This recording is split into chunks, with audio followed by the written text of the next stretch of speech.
guys, so I'm in this monstrous BMW M5. This thing is insane, and for the amount of power that it has, it is pretty lethal being rear-wheel drive. Of course, this isn't the new generation with the all-wheel drive capability, so it is, again, let me emphasize, absolutely lethal. And at the moment, I am actually driving with traction off too for the full experience, which I probably shouldn't be doing, but it desperately needs some fuel. So we're gonna grab some fuel and then we're gonna take it out on some roads, blast it about, feel that back end kick out, and try not to die, and essentially give you guys a little bit of an experience in this insanely overpowered BMW.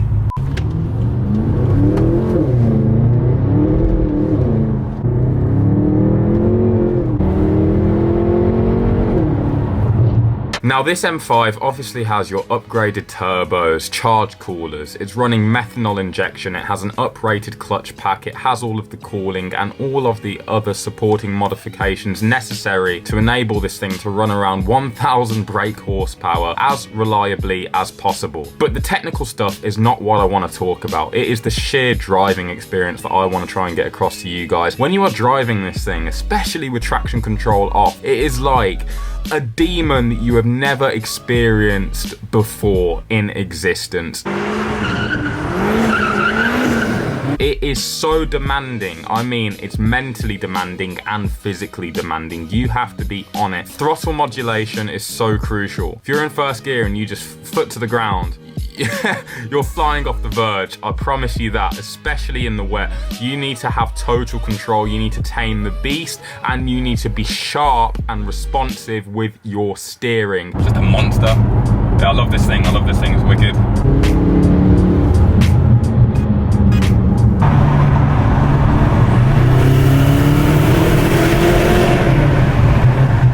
Right, so we're in sports mode now, which the owner has mapped to the M2 button. Well, I think in these cars, if I'm not mistaken, yeah, you have got the M1 and M2, but pressing the M2 does switch between comfort and sport. I'm not sure if you can map it to your preference. I'm sure you can in this vehicle, but yeah.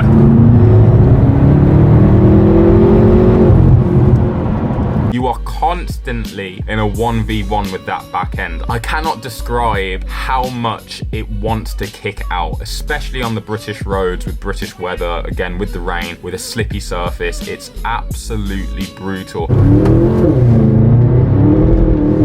But I guess that's the fun. That's part of the fun. And just to think that you're getting all of this, 1000 bhp is already absolutely insane. But putting all of that power to solely the rear wheels is a combination that is just screaming lethal.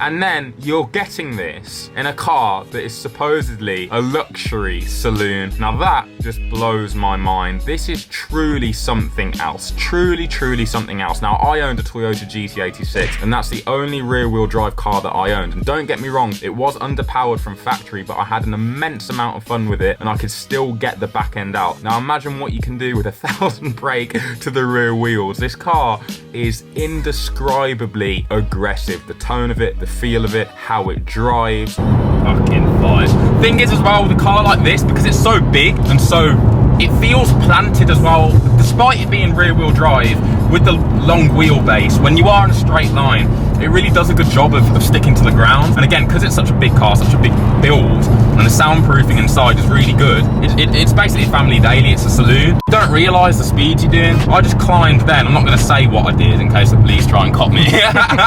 But I climbed excessively quickly. I looked at the speed, I didn't even realise I was doing that speed. It's insane, absolutely insane. It is a beast, it's a lion, this car. It feels huge, it's like a big, hungry lion. Absolutely insane. How it just wants to murder you. It is like the biggest demon ever unleashed from the gates of hell. That's the only way I can describe it. It is a sheer thrill to drive, and that is what I want to try and emphasize.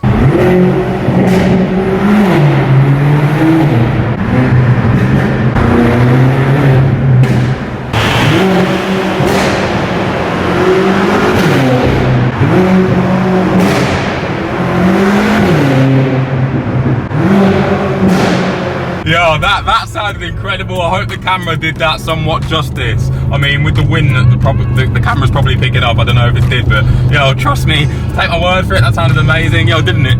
Yeah, bro. Madness. Take the cameraman's word for it. Yo. Oh, nice Aston Martin. What's that Vanquish in front of us? Guys, all in all, this car is a monster, as I've said. There's no other words to really describe it. It is a proper driver's car. Today it is a bit of a wet day, so I am being fairly cautious on the throttle. I say that, I've still got traction off at the moment, so I don't know what I'm talking about. But yeah, beast of a car, monster. If you're a good driver and you want to be on it at all times, then get yourself a modified M5. My God, if you want to play it a little bit safe, get yourself the new M5, which have all-wheel drive systems as well, so you can really feel the confidence and plant it from 0 to 60 at the speed of a damn Star Wars spaceship. But yeah, what an impressive vehicle. This thing is a monster, and again, can be used as a daily. Although saying that, I will end it on this. I have just put £13 worth of fuel in. I kid you not, within, what, been driving for 5 minutes, have we, bro? Something like that. Something like that, 10 minutes. I'm already almost at the same mileage we were when we just got in, bro. Oh, shit. I ain't even joking. I don't think it's very fuel efficient. My MPG is not going to be very good at all. I'm not even going to say how much it is. But yeah. I'll end it on that, guys. If you enjoyed this video, please smash the like button, leave a subscribe. I'll see you for the next one. Cheers.